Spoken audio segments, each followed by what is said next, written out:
This Panamera, which came several hundred kilometers away, has a broken shock absorber, according to the car owner's description. I went to the 4-second store for inspection and it was said that the air shock absorber was damaged. What cannot be repaired can only be replaced with a brand new shock absorber, a quote of 3,000 Australian dollars, and we need to replace both of them together. So the car owner immediately took out his phone and found my video in his collection.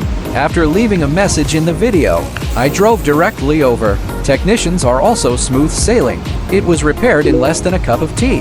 What do you think of the master's repair? Do you have any ideas to join us? Leave your city in the comments section.